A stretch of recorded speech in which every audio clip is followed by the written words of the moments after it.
Okay, the topic for today is 1.2 mole concept, and I'm going to show you why it is one of the most important topic in chemistry lah. So this is the learning outcome that basically by the end of the topic you will need to know all of this learning outcome, because nanti question dia akan based on the learning outcome. So okay, let me check whether the record or not. So yes, it is recording. So let's go. So as a chemist, macam mana kita? Well, actually, chemist is a type of a chef lah. So let's see how we differ from chef. So for example, dekat rumah you guys masak kek, what do you guys use untuk ukur untuk buat kek yang sempurna? Alright. So macam mana you guys ukur tepung and the sugar, the eggs? So mostly we use grams. But as a chemist, everything that we do, we ukur everything based on mole. Okay, mole is a unit. Okay, is how much stuff that we use lah. Sama macam gram, berapa banyak gram, berapa banyak lah kita guna tu untuk buat kek. And mole benda yang sama. Alright. So what is mole concept and Avogadro's constant? So mole concept, okay, panjang-panjang ni, it is basically what it is saying is, okay, is a quantity of substance. So how much does the benda yang kita tengah ukur tu? And apparently sebabkan dekat Earth there's so many carbon, okay, we refer it to this. So we refer it to carbon 12. So anything that is 1 mole, okay, kita nak tahu how much 1 mole is. Okay, berapa banyak 1 mole tu? 1 mole is equivalent of 12 gram of carbon 12. So kalau lagi you ambil carbon 12 ni, you ukur dia 12 gram, tepat-tepat it is exactly 1 mole. Okay, so let's see Avogadro's constant. So Avogadro's constant pula, okay, what Avogadro's constant is, kita nak tahu in 1 mole ni, okay, kita tahu 1 mole is this amount, contohlah this amount. But we want to know now, okay, kalau lah 12 gram sama dengan 1 mole, alright, berapa banyak atom of carbon? Okay, we know the atom of carbon are very small. So it's very small. So we want to know how much atom yang ada dalam 1 mole ni. This is where Avogadro's constant came. Okay, let's see. Right. So we have 3 stuff yang kita akan belajar for today. But first kita akan fokus on Avogadro's constant pula. So Avogadro's constant cakap that 1 mole has 6.02 times 10 to the power 23. Kalau you buat balik panjang, you kembangkan, it is a large number lah basically. So basically dia cakap in 1 mole tadi tu, we have 6.02 times 10 to the power 23 molecule. Alright. So let's see what type of question yang akan tanya pasal Avogadro's constant. Alright, Avogadro's constant. Okay, dia tanya how many atoms ada dalam 0.6 mole of copper. Okay, tadi we know that, okay, so we know that 1 mole of copper, okay, cara I tulis ni is people call stoichiometric comparison. Okay, is how you compare stuff. Okay, cara you compare stuff is you letak 3 baris ni. Kalau you letak 2 baris, maksudnya is equivalent, right? So when you letak 3 baris, it means you are comparing it with. Okay, so 1 mole of copper is equivalent to, tadi kita dah cakap, is 6.02 times 10 to the power of 23 copper atoms. Alright, so maksudnya in 1 mole of copper kita ada banyak ni. Tak kisahlah is 1 mole of copper ke aluminium ke oksigen ke, kalau 1 mole of that stuff, dia ada sebanyak ini atom dia. So now kita tak ada 1 mole, we have only 0.6 mole, right, of copper. So berapa banyak atom yang dia ada? People who are mathematically smart dah boleh fikir kan, bahagi ke darab ke apa. Okay, people who malas nak fikir like me, I tu malas nak fikir nak buat apa ni, hantar lah. So you guys can refer to this kind of method. So you want to know this side, So what you need to do is this value you darabkan silang. Lepas you darab, you bahagikan dengan nombor atas dia. Okay, that's why this comparison is very useful lah. So this is, saya ingat sikit So ini is a 3 baris yang equivalent. Alright. So don't mind my handwriting. So what you did is 0.6 you darab silang dengan 6.02 times 10 to the power of 23. Alright. You bahagi dengan nombor atas dia, and fortunately it is 1. So when you dah darab, the number yang you dapat is alright. So you should dapat 3.6 times 10 to the power of 23 atoms. Alright. So untuk this pula, how many moles of chlorine are found in 5 times 10 to the power 22 molecules of chlorine gas. So same as tadi. So right, we know that, okay, we know that 1 mole of chlorine, okay, has 6.02 times 10 to the power 23 chlorine atoms, right? But now kita tak tahu berapa banyak moles because the soalan tanya berapa banyak moles. But we know berapa banyak molecules yang kita ada. Kita have 5.0 times 10 power of 22 chlorine molecules. Okay, molecules. Okay, same thing yang tadi, yang same method yang kita boleh guna as tadi, which is kita take kita nak cari sebelah dia kan. So kita take nombor yang sebelah dia, darab silang, and then bahagi dengan nombor atas dia. So now we have 5.0 times 10 to the power of 22 times by 1 mole, okay, divided by 6.02 times 10 to the power of 23. So it is, okay, I tulis bawah lah. So it is equivalent to 8.3 times 10 to the power of negative 2 mole. Right. So this is the mole. Okay. Now you understand?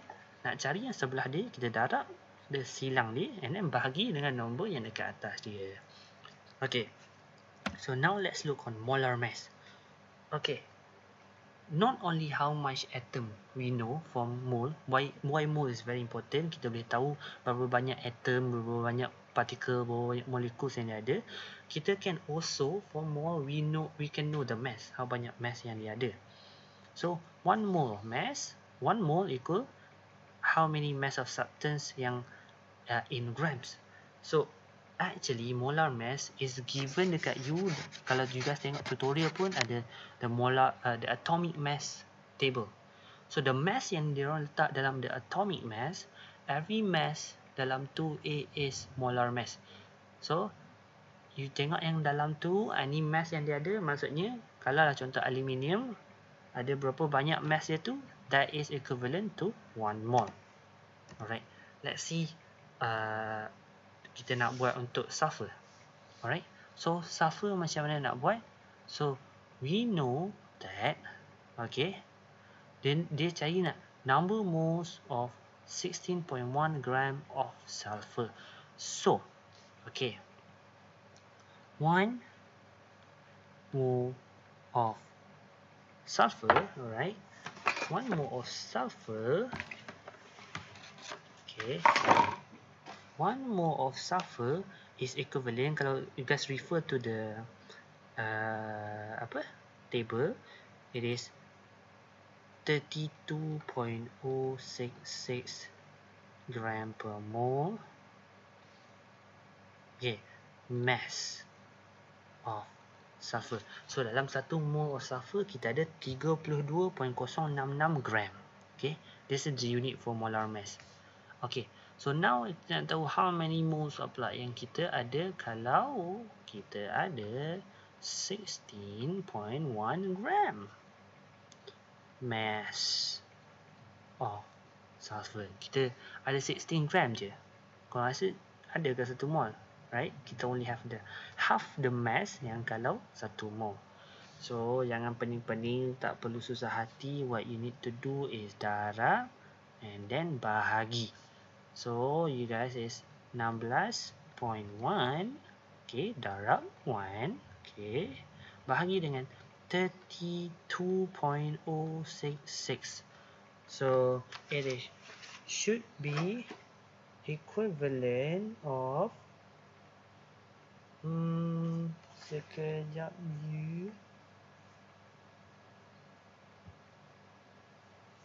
Where is my calculator?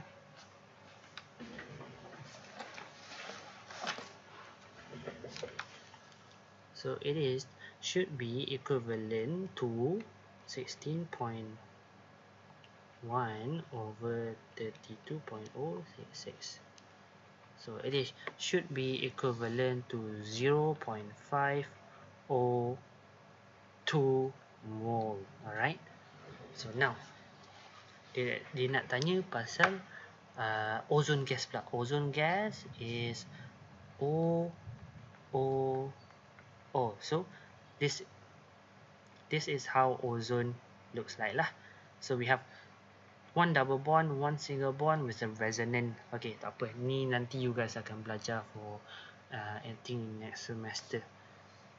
So ozone gas, it is basically O3. Okay, oxygen gas yang kita hirup every day, yang kita bernafas is O2. So oxygen gas is O3. Right? So maksudnya, okay, kita perlukan 3 lah molar mass dia, sebab kita ada 3 kan. So here's the trick. Okay, nanti I akan show you a faster way nak buat instead of comparison.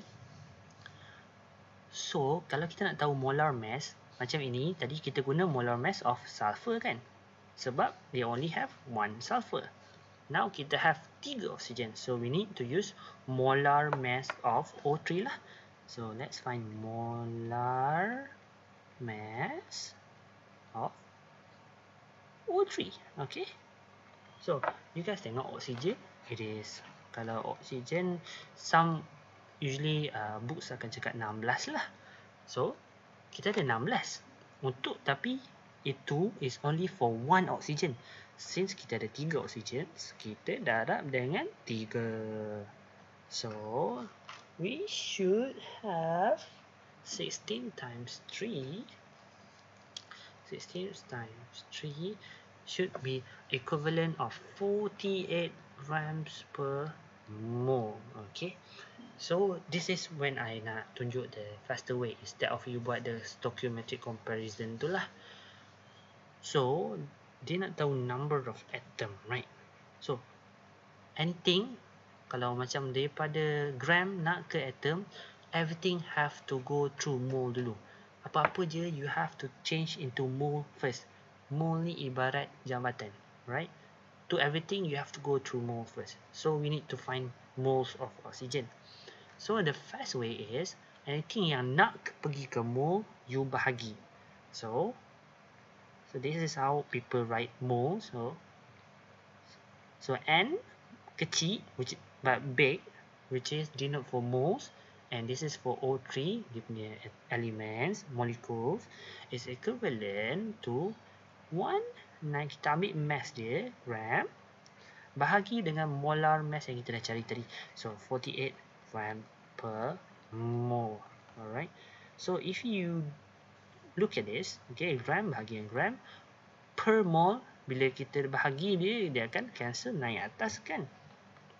So it should be equivalent to 4 moles. Alright. Okay, now kita dah naik jambatan. Now kita nak turun jambatan. Anything yang nak turun jambatan, kita kena darab. Naik, okay. This is mole jambatan dia. Alright. Nak naik jambatan ni, kita kena bahagi with the equivalent stuff. Nak turun jambatan ni, kita kena darab. And tengah ni kita ada sungai yang ada buaya. Alright. So kita tak boleh nak langkah sungai ni. Okay, enough of that side, right? So now kita dah sampai ke mole, kita nak turun, kita kena darab. So kita nak tahu number of atom, number of ozone 3 atom is equivalent of kita punya mole. Okay, kita nak kena darab apa? So ingat tak tadi Avogadro's constant dia bagi tahu pasal berapa banyak atom, berapa banyak molekul kan? So benda itulah yang kita kena darab dengan Avogadro's constant 0.6 times 10 to the power 23. So which is you will get an amount of 7.2 times 10 to the power 24 atoms. It's not atoms lah, it's molecule. Okay, sorry, molecules. Okay, sebab it is ozone molecules. Alright. Okay, now let's go to the molar volume of gas. This is the easier way lah. So if you look at it, kalau kita the elements is in gas form, it should have volume, right? So kalau mole tadi kita tahu berapa banyak partikel, berapa banyak mass yang mole tu in one mole ada, it should also have how in one mole we should also know how much of the gas occupies lah. So we have two condition. Dalam question dia akan state, so don't worry. So this make sure to take note. We have two. So we have standard temperature and room temperature. Alright, and they will give you. So standard temperature is 0 degrees Celsius. Room temperature is 20 degrees Celsius lah. This room temperature orang Europe. Alright. So the thing why I want you to take note is untuk standard temperature we use this constant, right? While on room temperature we use 24 dm cube per mole. Okay, we use two different constant for different condition, right? So let's see what's how is the question lah. So dia cakap 48 dm cube of O2 gas released at STP. How many moles of O2 gas? Okay, kalau you tak boleh fikir yang bridge tadi tu, yang nak naik turun tu ada buaya bawah tu, don't worry, you guys also can do the first method yang I ajar. It is 1 mole of O2, alright. Kita buat the stoichiometric comparison equivalent. Okay, at standard temperature, okay, standard temperature and pressure, we use this. The gas will occupy 22.4 dm cube O2 volume, right? So kalau you nak guys nak tahu dm cube ni is equivalent to liter lah. So it is 22.4 liter O2 volume. Alright. But now we want to know if berapa banyak moles kalau gas tu instead of occupy 22.4 liter, dia occupy 48 liter pula. Okay. So kita nak tahu berapa banyak. Macam tadi, it is very simple. Kita darab and then bahagi atas. Alright. So 48 dm cube. Okay, darab 1 mole over 22.4 dm cube. Okay, does it make sense? Right? Does it make sense untuk naik ke mole bahagi turun darab? Kan? So if you do this or do this, it will result into the same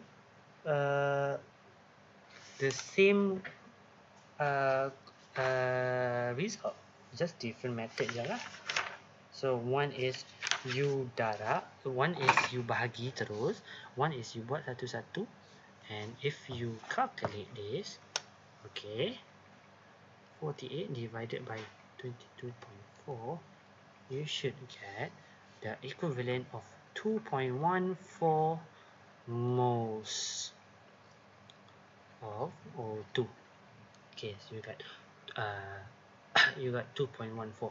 So now how many molecules of O2? Kita dah ada kat mole.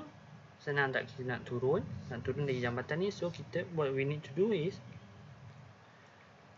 so molecules of O2 is equivalent to, kita nak turun kan, senang kita nak buat, kita dah malas nak buat comparison ni, is 2.14. Kita darab dengan, nak tahu molekul, kita darab dengan Avogadro's constant, so 6.23. So you should get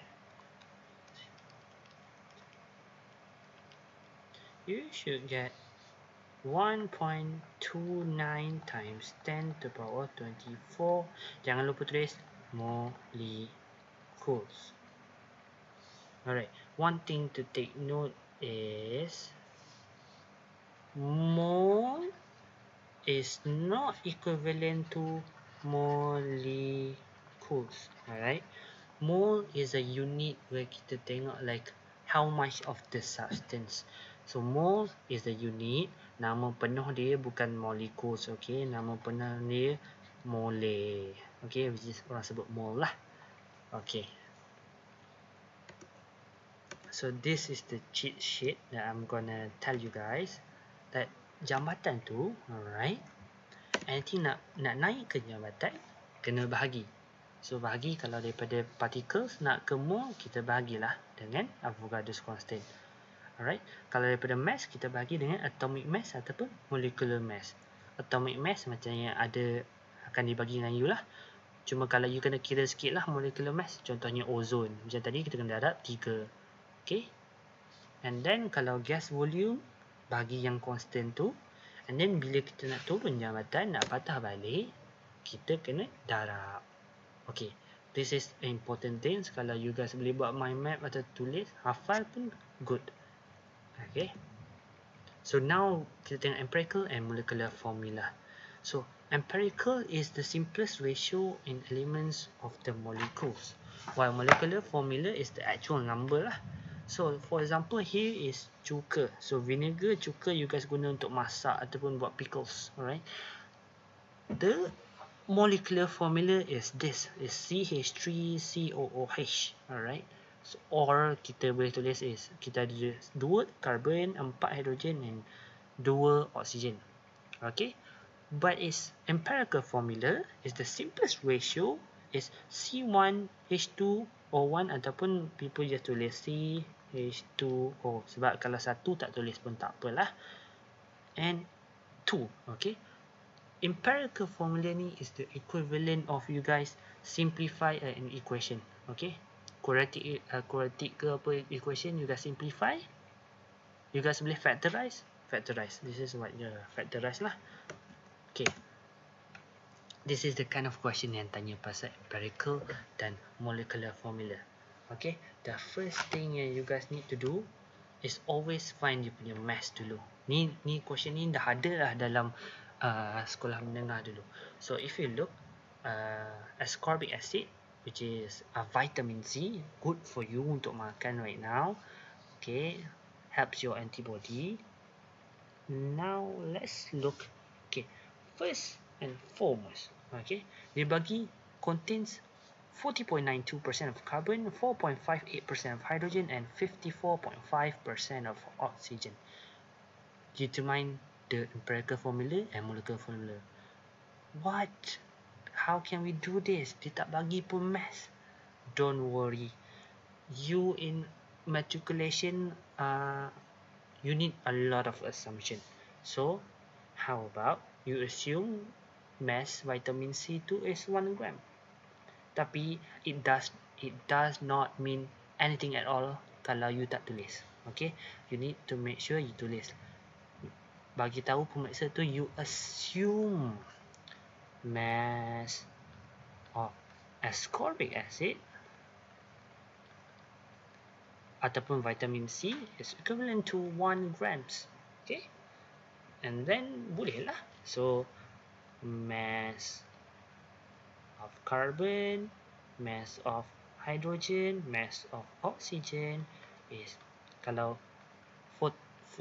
40.92 times 1 gram, so you should get 0.4092, 0.0458 and 0.545 grams. Okay, so you dah tahu dia punya mass.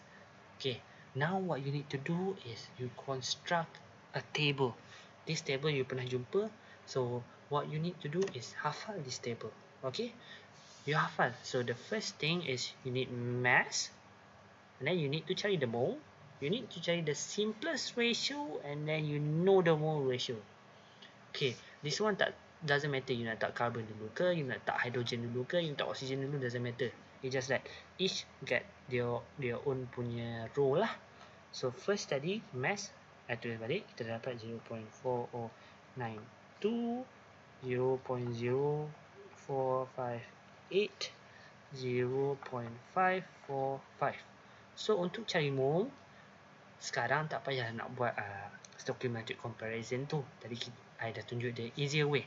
Okay, cara yang senang is kita bahagi dengan dia punya atomic mass, 0.4092 grams, alright, divided by the atomic mass of carbon, which you can get from the tutorial book yang tu ada atomic mass punya table, and also you boleh nanti dalam exam pun akan diberi, so don't worry, tak perlu nak hafal semua tu.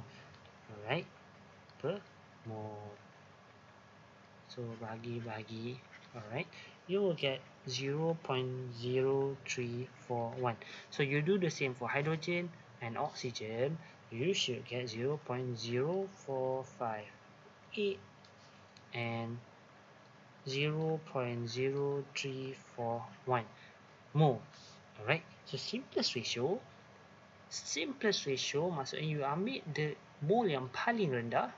Okay, so now the mole yang paling rendah is this one and this one side. So ambil lah yang mana-mana, doesn't matter, you are taking the same thing. So everything mole diorang bahagi dengan mole yang paling rendah. So 0.0341, just dapat 1. 0.0458 bahagi dengan mole yang paling rendah, 0.341. So this one dapat 1, this one should get 1.343, and then this one should get 0.0341 over 0.0341 should get 1. Okay, the problem now is, okay, untuk empirical formula you cannot have decimal, you cannot have fraction yet. Nanti adalah untuk special case. But now you cannot. It must be full integers. It has to be integers. Okay. Whole numbers. Okay. So what you need to do?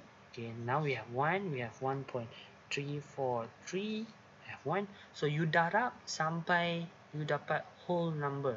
So kalau contoh you darab ni, you darab dengan 3, which is you akan dapat almost 4. So kita can consider that as 4. Since it is you darab 3, this one also kena darab 3 lah. You darab that on 3, everyone kena darab 3. So you will get 3. 3. So empirical formula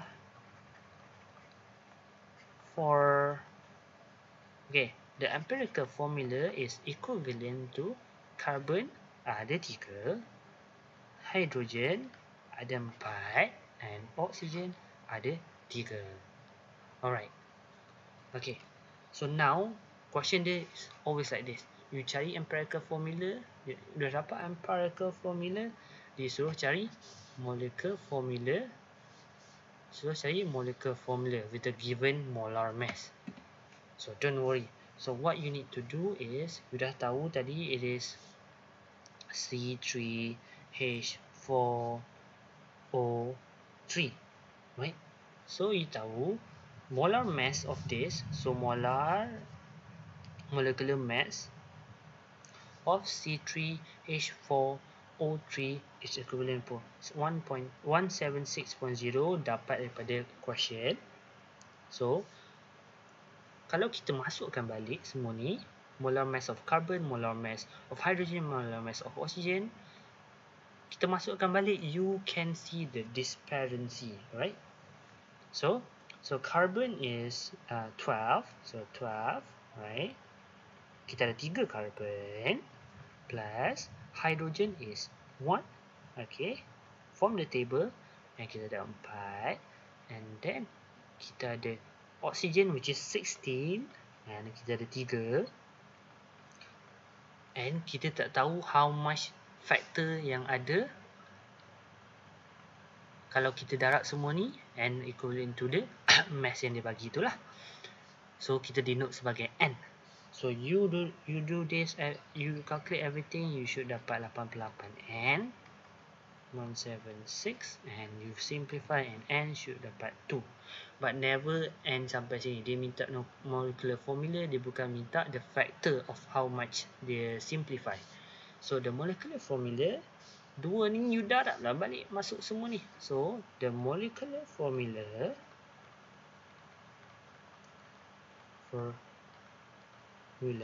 should be equivalent of 3 darab 2 is 6, 6. H darab 4 darab 2 which is 8, 6. Alright, boleh. So now this kind of question is also what's it called? Popular. Okay. Because the question is very straightforward, you can get a lot of marks for it. Sometimes the orang yang buat question want to make our life miserable by making it complicated. Okay, you ada mass, okay, tapi the mass given bukannya mass carbon or mass oxygen or mass hydrogen. Dia adalah mass dia adalah mass carbon dioxide and mass water. So what you should do, okay, you should, untuk cari mass, okay, you can do ratio. So kita boleh cari mass of carbon dulu. Okay, kalau you dah tengok from carbon dioxide ada carbon, so kita boleh cari mass of carbon dioxide. So the ratio is what you can do is you cari mass of carbon, okay, divided by mass of carbon and oxygen yang ada dalam carbon dioxide tu, you darab dengan mass dia yang tadi tu. Okay, so how we do this? Okay, ambil dia punya atomic mass. So carbon is 12, okay, and then carbon tambah dengan oxygen ada 2, so 16 darab 2 darab dengan mass yang diberi. So carbon dioxide is 2.491 grams, and you should get the mass of carbon is 0.6794 grams. Okay, now dekat water, what you can get? Okay, hydrogen. Okay, you see why kenapa I ignore oxygen dulu. Okay, so now let's see mass of hydrogen. Alright, so hydrogen kita dapat from water which is H2O. Everyone know water is H2O, right?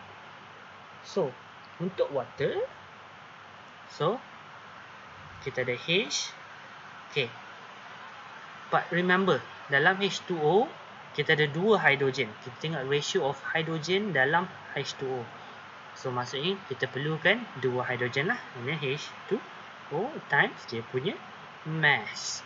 Okay, so hydrogen is 1, so 1 darab 2, and then so sama juga 1 darab 2 plus dengan oxygen is 16, and the mass of water is 0.51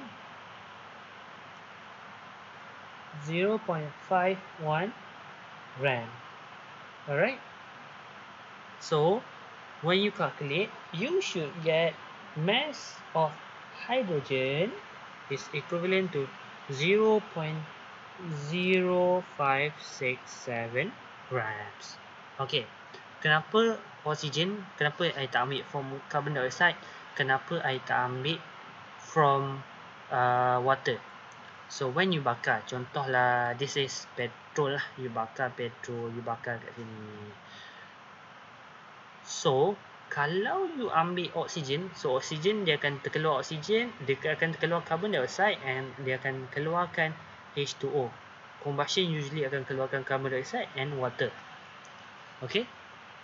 The oxygen dia orang ambil ni, okay, for a fire, for a combustion to happen, we must have fuel, we have heat, and we have oxygen. So if I ambil kiraan oxygen dari sini, it means that this oxygen not only coming from the compound, it's also coming from the surrounding oxygen yang ada kat udara ni. So it means that my calculation now is not correct. Now I akan dapat lebih oxygen. So untuk cari oxygen, mass of oxygen, what I need to do is, dia dah bagi mass of organic compound which is 0.8874 grams minus dengan mass of carbon 0.679 grams for minus 0.0567 grams. So you should get the mass of oxygen 0.1513 grams. So same thing as tadi, you masukkan balik, cari the simplest mole ratio, which is the answer should be C6H6O, and then the molecular formula that you will get is C12H12O2. Okay, try it yourself. Thank you.